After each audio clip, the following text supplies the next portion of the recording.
যখন মাটিতে প্রথম পাটা ফেলি, সেটা যাদের যত যন্ত্রণার পর যদি আমি পড়ে যাই।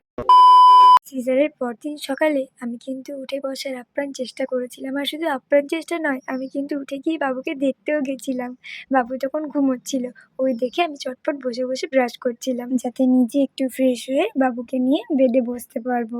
একটা কন্টিনিউ পুরো দিন পর যখন মাটিতে প্রথম পাটা ফেলি, সেটা যাদের যাদের সিজার হয়েছে তারা জানে, আর স্বয়ং ঈশ্বর জানে। মনে হচ্ছিল অত্যন্ত কষ্টের মধ্যে যেন প্রথমবার হাঁটা শিখছি। কিচ্ছু হবে না, তুমি হাঁটো। কিচ্ছু হবে না।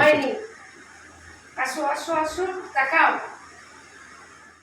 একটা পা ফেলছি আসটিছে, এতটাই তীব্র যন্ত্রণা হচ্ছিল যে হাঁটা দুঃসহ হয়ে গেছিল, আর তার সাথে এত মাথা ঘোরা। মনে হচ্ছিল সেই মুহূর্তে আমি রীতিমতো পড়ে যাব, এতটাই ভয় লাগছিল। কিন্তু পড়ে যাওয়াটা কিন্তু ভয় ছিল না, এত যন্ত্রণার পর যদি আমি পড়ে যাই তাহলে যন্ত্রণাটার কত দ্বিগুণ বাড়তে পারে, সেই ভেবে ভয়টা লাগছিল। সেই জন্য আমি হাঁটতে পারছিলাম না। আর এই কথাগুলোই আমি আমার মাকে আর বরকে বলছিলাম।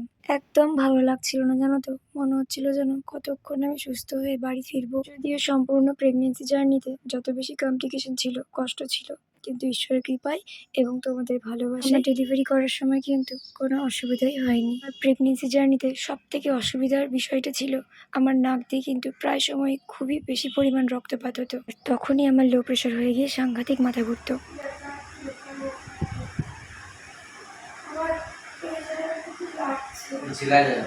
স্টিচের অত্যাধিক ব্যথার তারসে কথা তো বলতে পারছিলাম না স্পষ্টভাবে জোরে, ঠিকই আমাকে একটা কথা বলে ইঞ্জেকশন দেবে, ব্যথা কমে যাবে।